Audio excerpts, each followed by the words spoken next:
here, your student wants to come up here, or people in the community can come over here and either use their outdoor courts or their indoor courts, but is mainly the home to the Purdue tennis team.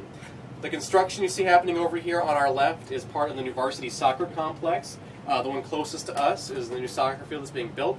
The baseball stadium is also being built out here behind that, and the new Grand Prix track is already built and is already operational over here on this very corner of campus. The Grand Prix track is where Purdue holds its Grand Prix. It's a big go-kart race. It's held here in the spring, and it's kind of before the school year ends, the last big week of parties and celebration on the Purdue campus that culminate with the race that's held out here on the Grand Prix track itself.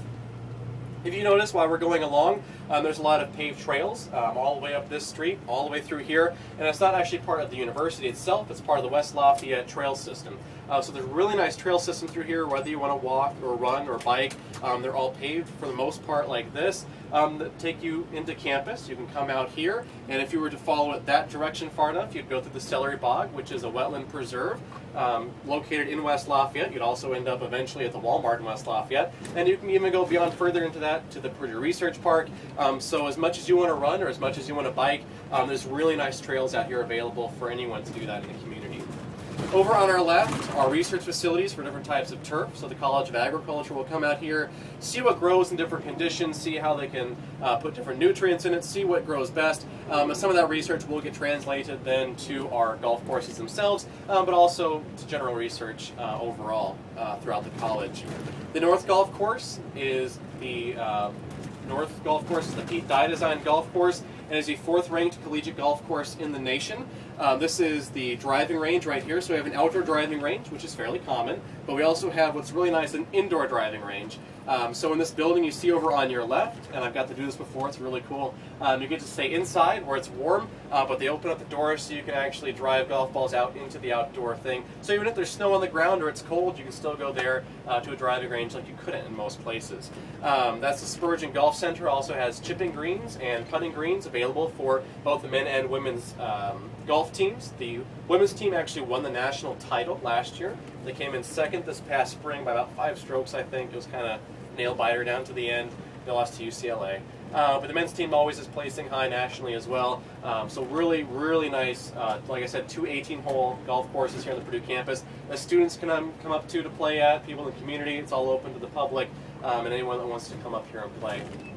This north part of the campus, if you couldn't tell, is kind of dominated by the athletics department here at Purdue, and it's going to become really apparent once you come up here and turn the corner. The first stadium you're going to see, which you can kind of start to see right now, is Ross 8 Stadium, which is home to Purdue football, which is going to be getting into action in about the next 3 weeks or so, I believe. It was finished its renovation. It was renovated and done in 2004, and the large part of that renovation was to the press box you can see over on this side. The press box before was ranked as the worst in the Big Ten by the press score before the renovation, and now it's ranked as one of the best. It's so large and it's such a nice event space that you can hold class reunions in it.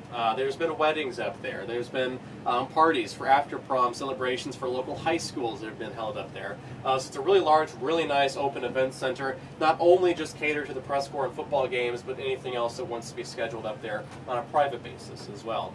The arena, or the field, seats about 67,000 fans at any given time, and is home to 3 Super Bowl MVPs, which is tied for Alabama for the most Super Bowl MVPs to ever come as alumni from a college or university. Our 3 MVPs would be Bob Greasy, Len Dawson, and the most current one would be Drew Brees, which is just a couple years ago. While Drew Brees was here, he did set several, not only smash a lot of Purdue records, but also Big Ten records and NCAA records while he was here for passing yards, completions, and touchdowns. And really is just overall an amazing human being. I love that guy. Anyway, like I said, it seats 67,000 people. It'll be getting in action here in the next 3 weeks, and it's really popular for students during the fall to come to the home football games. And also, most of the area you see out here, this parking lot is taken up before the game with people coming in to tailgate or just have things to eat or drink before the game. So it's kind of a party out here, then you go into the game. It's a really cool atmosphere, especially for students to be out here on fall weekends. The Mollenkoff Center over here on your right is the indoor football practice facility. So if there's really inclement weather outside, there's a severe thunderstorm or something like that, the football team can go inside and practice. And kind of an interesting fact about that building is, if you can see the way the land's kind of contoured through here, it's a little bit hilly, the building's really tall, kind of steep on the angles. The only way to get the fans that dot the top of that building in place, they couldn't use a crane. So they actually had to contract a helicopter service to come in to lower the fans into place so they could be secured to the building, because there's just no way possible to do it with a construction crane. Also, the outdoor football practice facilities are located up here and had to be moved up here because of the Mackey renovation I'm going to explain in just a couple minutes. And the Grand Prix track I talked about used to be located up here, and that had to be moved all the way out to the varsity sports complex on the other side of campus. Does anyone have any questions about anything we've done so far? Anything we've seen, anything we haven't seen yet that we might see? You want me to make sure I point out? Yeah. Do you have like the gym building thing? The recreational sports center I talked about earlier, the one that's supposed to be done in December 2013, was going to have a huge, the Colby Fitness Center is going to be a huge aerobic as well as weight workout facility for students. So basically, that entire facility, you'll be able to scan student ID, go in, and then you can take part in whatever else you need to inside that building. Do you have another one? Right now? Or... Oh, right now? They took most of the equipment that was in there and they kind of scattered it to different residence halls on campus. I know Wiley has some.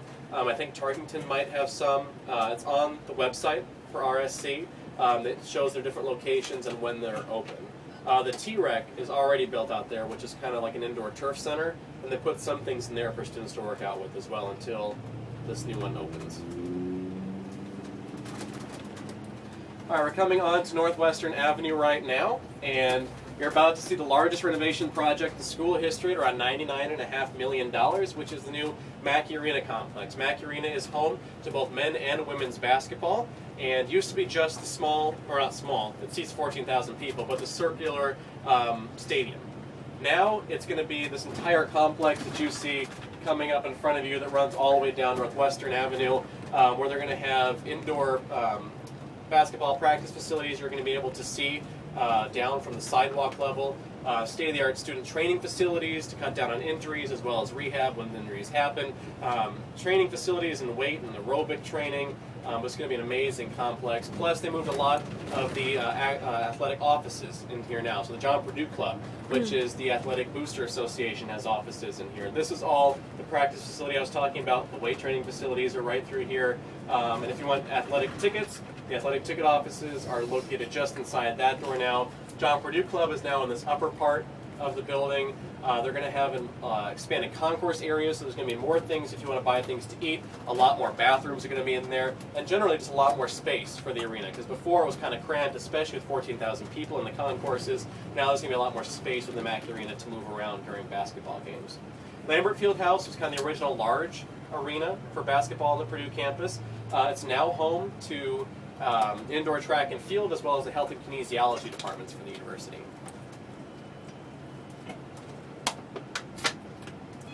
All right, over on our left is Armstrong Hall of Engineering. It's the newest engineering building. It was finished for my freshman year in 2007, which doesn't seem that long ago. It's home to aeronautical and astronautical engineering on the third floor. In its basement, it has the first-year engineering labs, the I Labs, for Ideas to Innovation. Also houses the EPICS Labs, which is kind of a community outreach program with the College of Engineering, as well as the administration for the College of Engineering, and everything is now located in Armstrong Hall. If you haven't checked it out already, and you still have some time here in West Lafayette, I would suggest going right through these two doors in Armstrong Hall, where you can see a lunar sample brought back by the Apollo 17 mission, which is on display for anyone to see, probably as close as most of any of us are going to get to the moon. I kind of like to refer to it as the moon pebble because it's not too big, but it's still really kind of a cool thing to see once you're here in Purdue. Also over here is the Purdue Arch. It was here since 2008. It was constructed and ready in 2009, and kind of opens up to Stadium Mall Drive, which goes down into really the heart of Purdue University, and is now the northern gateway to the university. Once the new highway project becomes active, running up the western side of the university,